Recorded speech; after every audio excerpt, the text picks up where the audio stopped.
Nah, kayak saya masuk generasi milenial kira gitu. Usia 24 sampai 39 tahun. Nah, di Kerawang itu generasi milenial itu 27% dari 2 juta penduduk. Pemekaran Cikampek juga pemekaran desa, Kang. Nah, ini yang kira-kira belum dilihat oleh beberapa kita gitu, bahwa pemekaran desa pun penting. Yang saya akan kampanyekan soal pemekaran desa ini karena kaitan dengan kesejahteraan masyarakat, pelayanan masyarakat di dapil saya.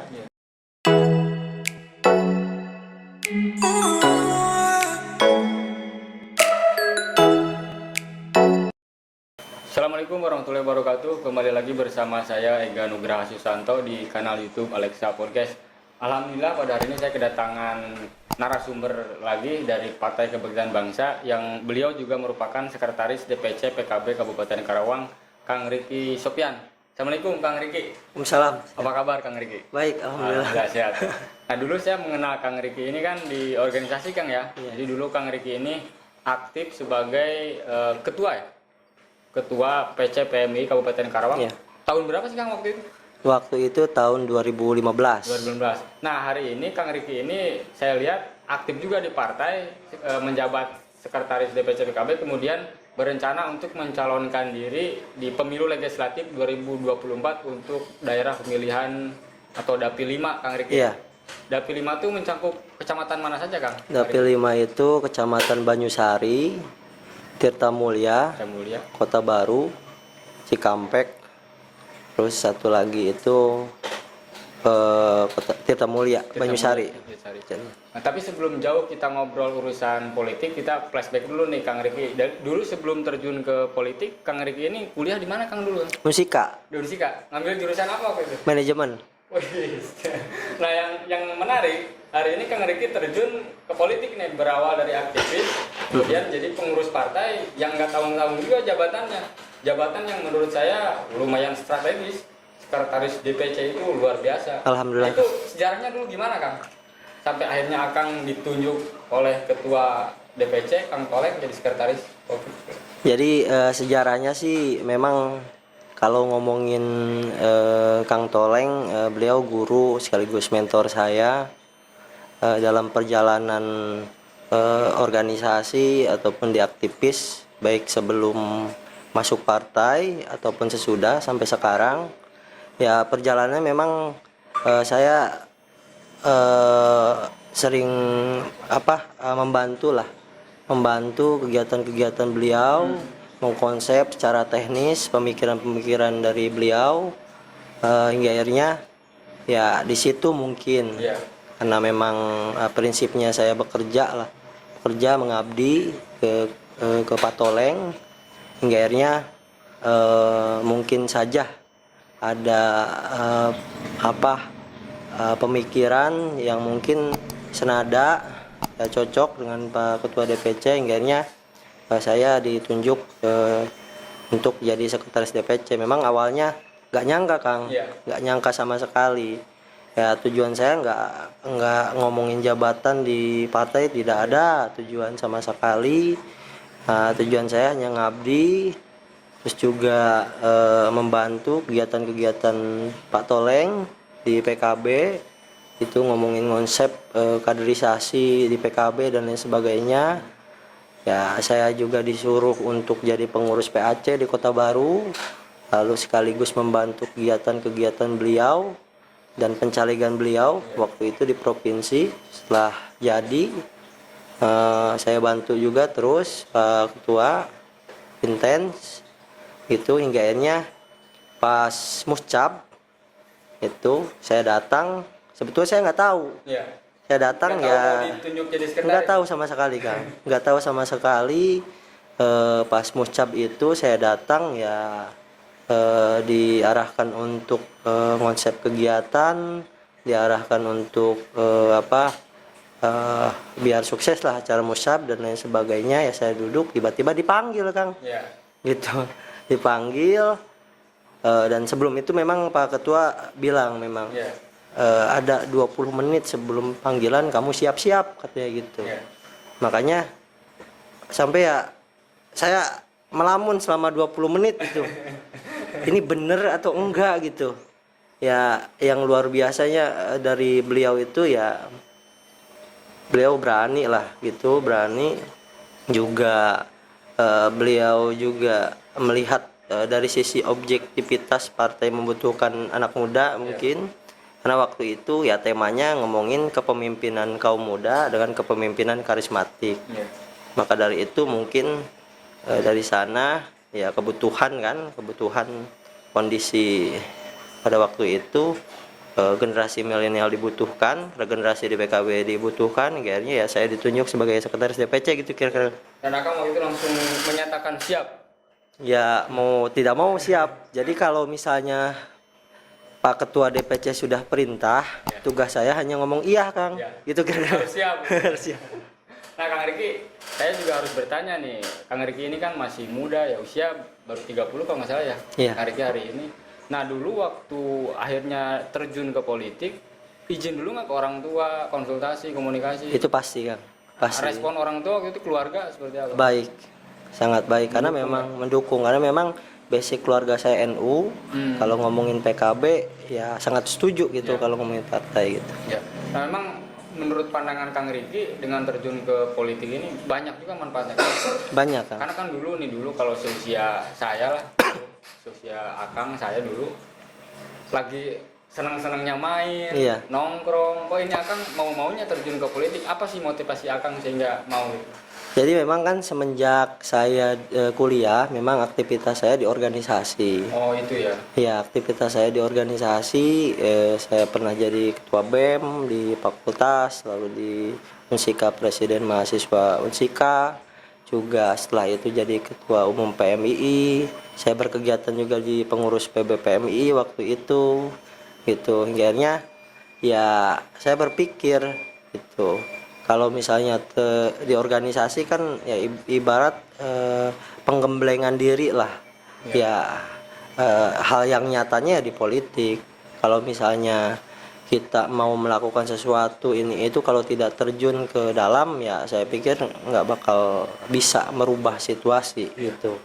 Nah saya juga melihat kondisi di Kerawang ini, ngomongin para milenial, pemuda-pemuda gitu kan, masih banyak yang berpikir bahwa di partai politik, di politik gitu kira-kira hal yang kurang pas lah bagi anak muda, karena dianggap politik itu kurang baik, politik itu di dalamnya nggak benar, semuanya kotor lah berpikir. Padahal kan sebetulnya kita hidup pakai baju aja, minum air dan lain sebagainya, beli minum gitu, makan dan lain sebagainya, itu produk-produk politik.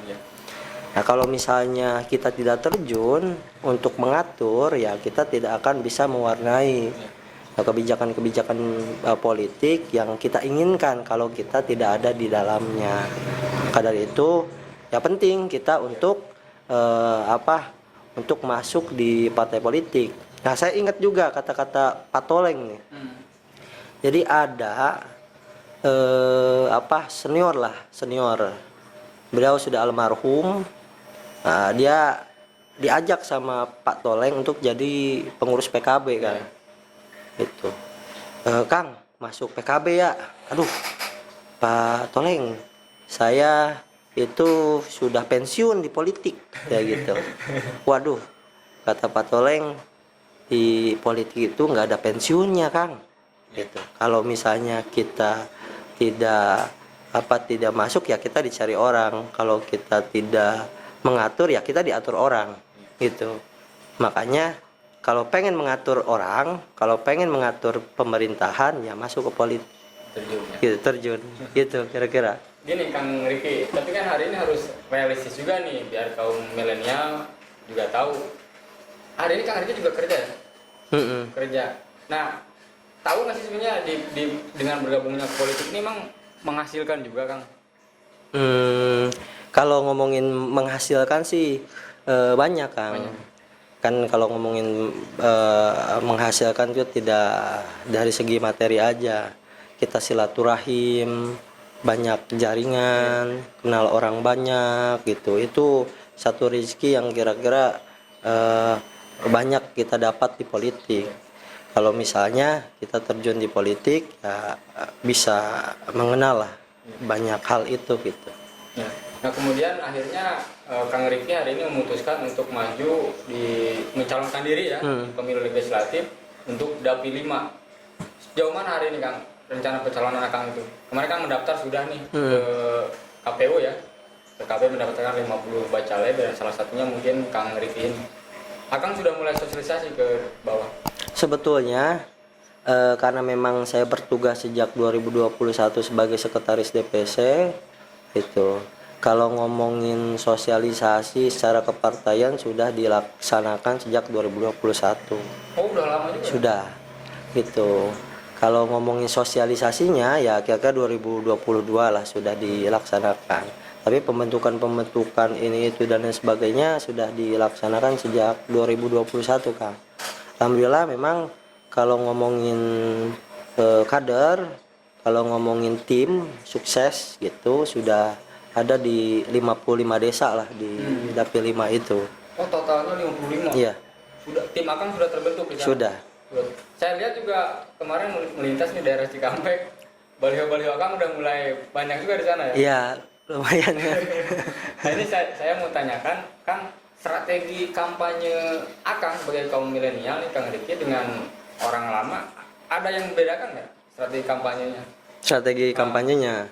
Kalau strategi kampanye saya sih sebetulnya memang hampir mayoritas dominasi anak-anak muda. Cuman tokoh-tokoh masyarakat juga ya cukup dominan lah. Cukup dominan untuk mengisi di tim saya juga. Ya kalau strategi sih sebetulnya melalui program.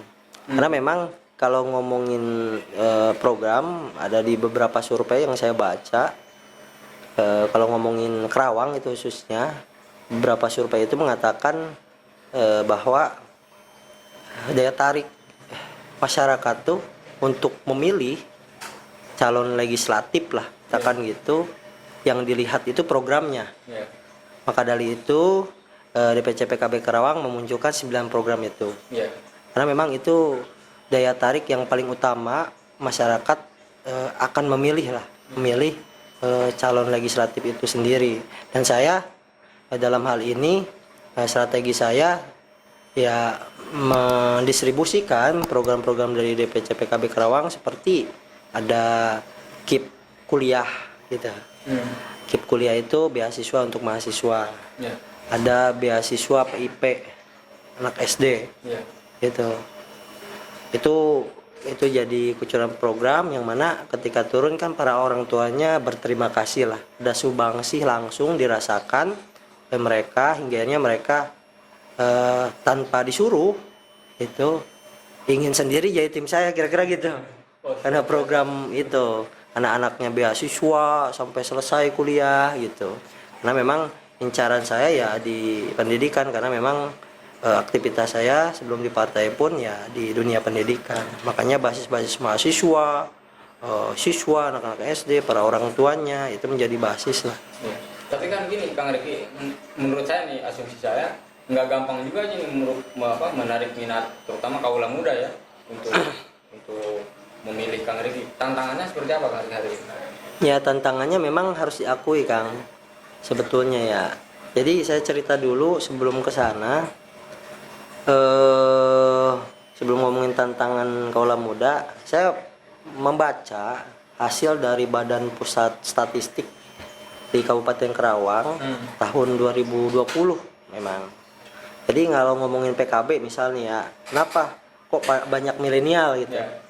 Karena memang di Kerawang pun hasil dari Badan Pusat Statistik tersebut menyatakan bahwa ada klasifikasi generasi dari ke generasi itu, dan juga ada secara jumlah sangat dominan lah generasi milenial dan Z itu. Misal di Kerawang dari Badan Pusat Statistik itu ada yang namanya generasi pre-boomer. Generasi pre-boomer itu orang yang lahir pada tahun 1945 ke bawah lah, gitu. Sebelum kemerdekaan. Lahir di tahun itu, usianya kira-kira 75 tahun ke atas. Nah, itu sebut generasi pre-boomer. Nah, di Kerawang tuh dari 2 juta penduduk tuh, generasi pre-boomer itu yang usianya 75 tahun ke atas itu hanya 1%, Kang. Hanya 1%. Yang mau Hanya 1% jumlah dari jumlah penduduk yang 75 tahun ke atas itu hanya 1% dari 2 juta penduduk itu. Nah, ada yang namanya generasi baby boomer. Nah, generasi baby boomer itu yang lahir tahun 1946 sampai 1964. Kira-kira usianya 56 tahun sampai 74 tahun. Nah, di Kerawang, generasi baby boomer yang usianya 56 tahun sampai 74 tahun itu hanya 10% dari 2 juta penduduk. Ada lagi namanya generasi X. Generasi X itu kira-kira yang yang lahirnya itu di tahun 1965 sampai 1980. Kira-kira di usia 40 sampai 55 tahun lah. Nah, itu generasi X. Nah, di Kerawang dari 2 juta penduduk itu 22% generasi X tuh. Gitu. Nah, lalu ada yang namanya yang kita kenal namanya generasi milenial. Generasi milenial itu lahir di tahun 1980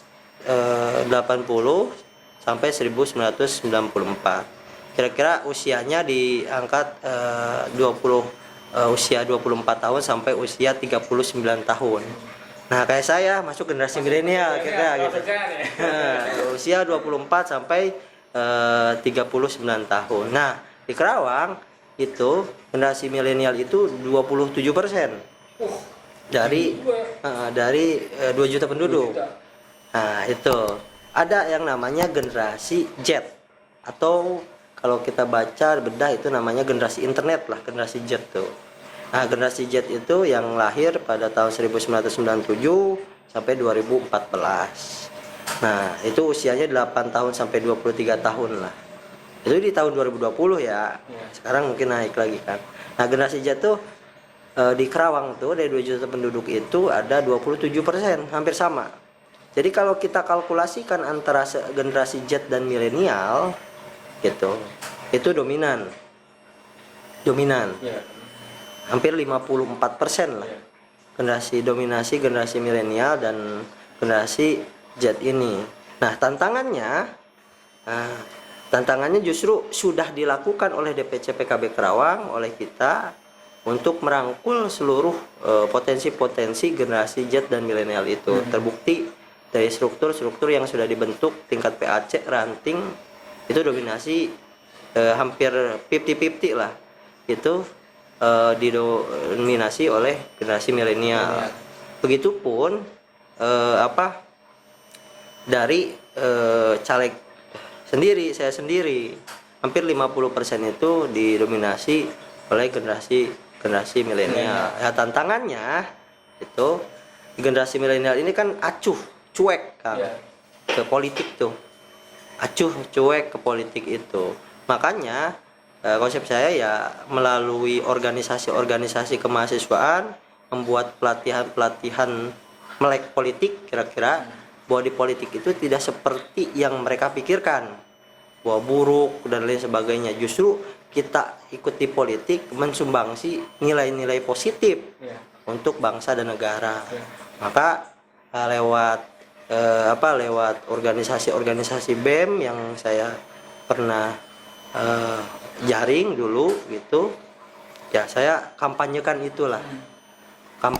untuk melek politik dan tidak salah kaprah memandang politik atau partai politik itu sendiri. Akhirnya makin kesini makin sadar mereka gitu kan, makin sadar. Soal mengkampanyekan politik ini kan bicara kampanye nih Kang Riki ya, butuh modal Kang.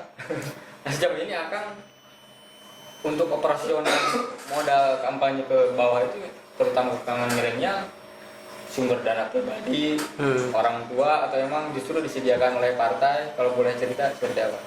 Kalau ngomongin itu sih sebetulnya ya orang tua ada tuh karena ikut mendukung dan lain sebagainya. Nah juga kan saya ada gaji dan lain sebagainya, saya manfaatkan yang ada aja kan.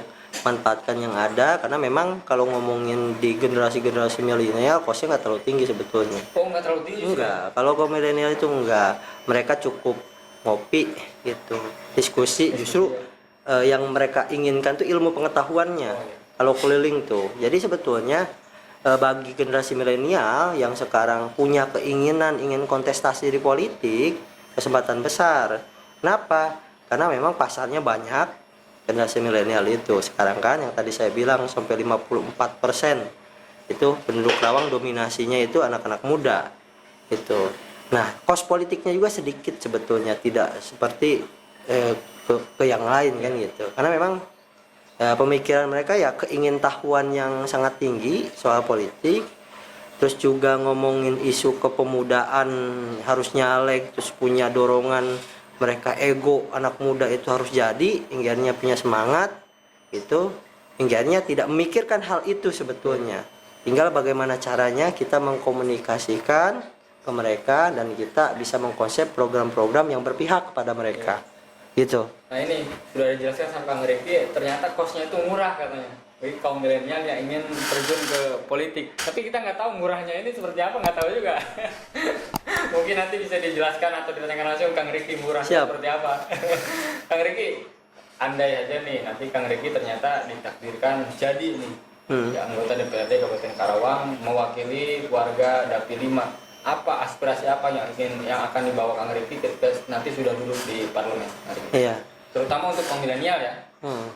Semarak itu ya kan sebetulnya konstruk berpikir khususnya anak-anak muda kita itu kalau misalnya selesai sekolah di SMA ataupun SMK gitu kira-kira ya kerja. Nah, konstruk berpikirnya itu ya kerja tuh ya ke pabrik kira-kira gitu. Nah kalau misalnya semuanya ke pabrik ya pasti ada pengangguran karena terbatas. Maka harus dibangun dari pemerintah itu sendiri kira-kira jiwa wirausaha baru gitu. Wirausaha rakyat, kemudiannya memotivasi mereka untuk berwirausaha khususnya di anak-anak muda ini. Karena memang kurangnya pemikiran untuk bisa berwirausaha. Makanya PKB kalau misalnya dipercaya oleh masyarakat untuk jadi bupati Kang Toleng gitu, kita jadi dewan semua di PKB gitu, ya kita akan memperjuangkan itu karena menjadi bagian perjuangan PKB juga untuk memperbaiki sistem perekonomian di Kabupaten Karawang ini. Semangat itu yang hilang dari mahasiswa, kemandirian untuk berani berwirausaha karena memang penting itu untuk mencetak wirausaha baru itu khususnya di kalangan pemuda ini gitu. Nah, mungkin kan ketika nanti Kang Riki dulu juga kan harus mewakili warga daerah pemilihannya. Apa sih yang ada di sana kekurangan misalkan dari infrastruktur kan, aspirasi warga apa Kang? Nah, kalau ngomongin di sana sih infrastruktur kurang. Cuman saya sebelum ke sana Kang, sebetulnya kalau ngomongin di dapil saya sendiri hal yang sangat fundamental yang harus diurus oleh pemerintah itu sebetulnya itu soal pemekaran. Gitu. Pemekaran Kota Cikampek yang sekarang sering diwacanakan untuk dimekarkan. Kenapa harus dimekarkan Kota Cikampek gitu? Karena memang ini urusannya soal pembagian anggaran lah dari pusat. Sekarang kita lihat Jawa Timur, ya kabupaten kotanya lebih banyak dari Jawa Barat, tapi penduduknya banyakkan Jawa Barat dibanding Jawa Timur, tapi pembagian anggarannya banyakkan ke Jawa Timur kira-kira gitu. Kalau misalnya ada pertambahan kabupaten kota di Jawa Barat ini, artinya alokasi anggaran akan lebih banyak ke Jawa Barat. Nah juga dari segi pelayanan, infrastruktur akan lebih fokus dan lain sebagainya. Nah di dapil saya sebetulnya kunci untuk dalam rangka mensejahterakan masyarakat dari berbagai sektor itu ya segera dimekarkan Kota Cikampek gitu. karena memang dari segi pelayanan dan sebagainya lah. Itu akan disuarakan juga oleh Kang Iya. Riki soal itu ya. Pemekaran Cikampek juga pemekaran desa, Kang. Nah, ini yang kira-kira belum dilihat oleh beberapa kita gitu, bahwa pemekaran desa pun penting. Kenapa?